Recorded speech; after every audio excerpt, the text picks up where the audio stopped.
मित्रों नमस्कार। चैनल में आप सभी का स्वागत है। देखिए यूपी पीसीएसजे 2022 में जो नया सिलेबस आया हुआ है, प्री परीक्षा में कुल 9 एक्ट नए शामिल किए गए हैं।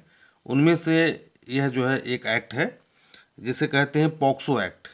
ठीक है, लैंगिक अपराधों से बालकों का संरक्षण अधिनियम 2012, the protection of children from sexual offences 2012। ठीक है, उनमें से यह जो है एक एक्ट है। इसके बारे में आज हम बताएंगे आप लोगों को, और धीरे धीरे सभी एक्ट के बारे में हमारे चैनल पे आपको जानकारी दी जाएगी और उसका नोट्स भी आपको उपलब्ध करा दिया जाएगा। चलिए शुरू करते हैं। देखिए चैप्टर 1 में कुल 2 धाराएं हैं। पहला है संक्षिप्त नाम, विस्तार और प्रारंभ।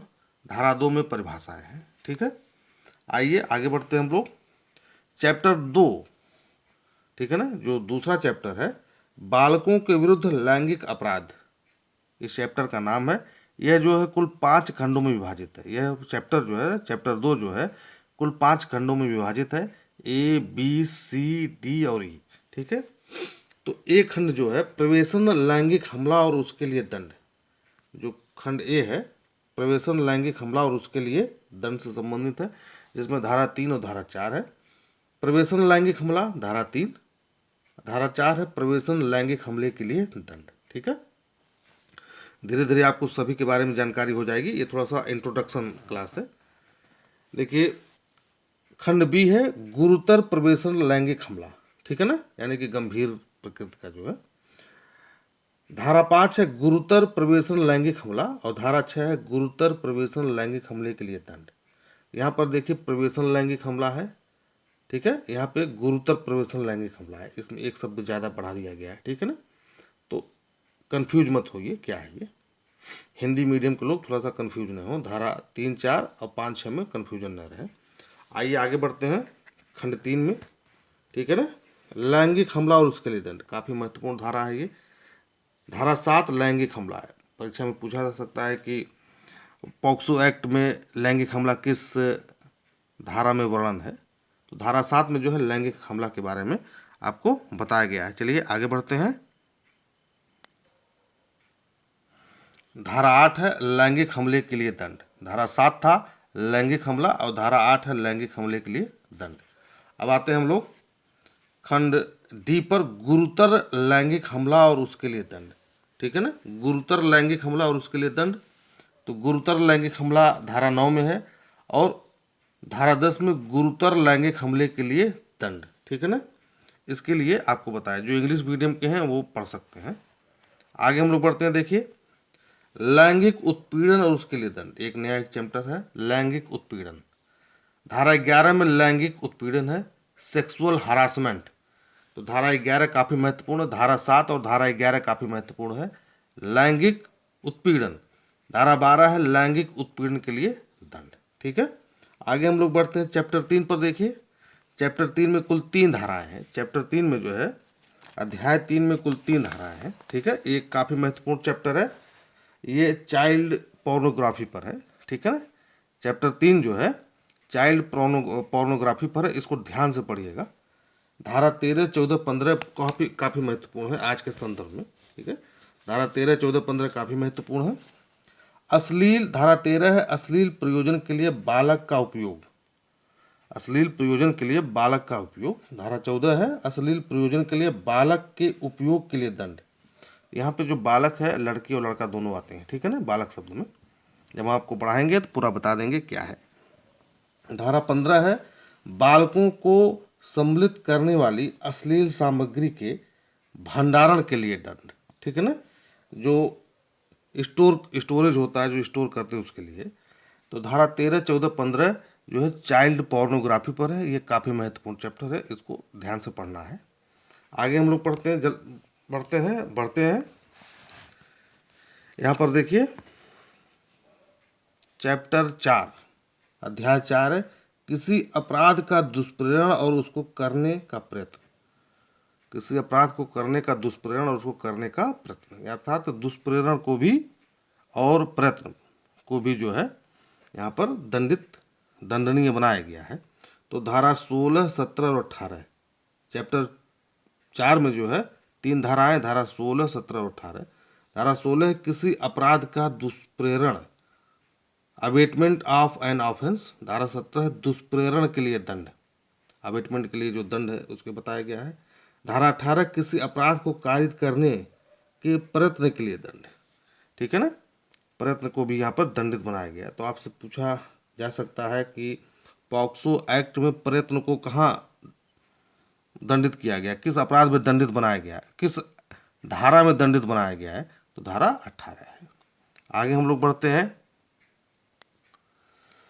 तो यहाँ पर है अध्याय 5, ठीक है ना, चैप्टर 5, मामलों की रिपोर्टिंग के लिए प्रक्रिया। मामलों की रिपोर्टिंग के लिए प्रक्रिया, रिपोर्टिंग का मतलब जैसे FIR कहाँ लिखाया जाएगा, ठीक है ना, प्रसारण क्या होगा इत्यादि के बारे में बताया गया। एक काफ़ी महत्वपूर्ण चैप्टर यह भी, ठीक है। धारा 7, धारा 9, अध्याय 3, अध्याय 4 और अध्याय 5।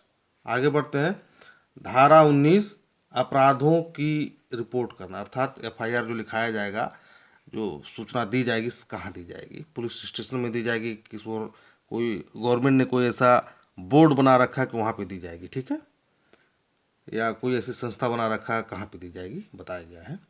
धारा 20 मामले को रिपोर्ट करने के लिए मीडिया, स्टूडियो और फोटो चित्रण सुविधाओं की बाध्यता, ठीक है ना। तो इस धारा में यह है कि अगर आप मामले की रिपोर्टिंग करते हैं तो जब तक मामला न्यायालय में न पहुंच जाए आप उसकी पहचान जाहिर नहीं करेंगे।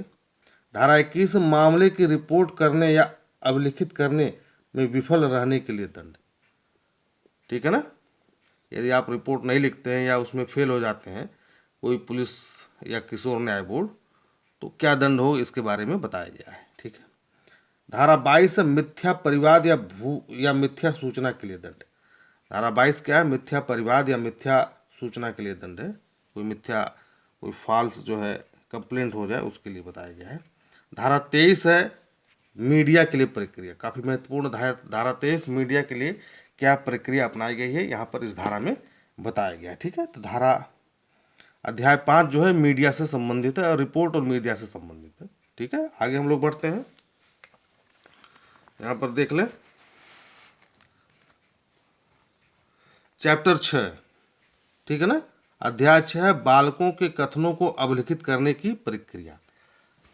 बालकों के कथनों के जो उनके साथ जो दुर्व्यवहार हुए हैं, ठीक है, बालक का मतलब लड़की या लड़का, उनके साथ जो भी दुर्व्यवहार हुए हैं उनके कथन को, उनके स्टेटमेंट को कैसे लिखा जाएगा।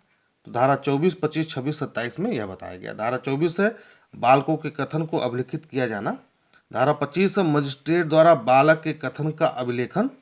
धारा 26 है अभिलिखित किए जाने वाले कथन के संबंध में अतिरिक्त उपबंध। धारा 27 है बालक की चिकित्सीय परीक्षा, मेडिकल जो है धारा 27 में कराया जाएगा। अब आते हैं अध्याय 7 है विशेष न्यायालय, ठीक है ना। तो ये जो एक्ट है ये स्पेशल कोर्ट का एक्ट है, ठीक है, यह एक्ट सीधे ADJ के पास जाता है, जो स्पेशल जो न्यायाधीश है उसके लिए।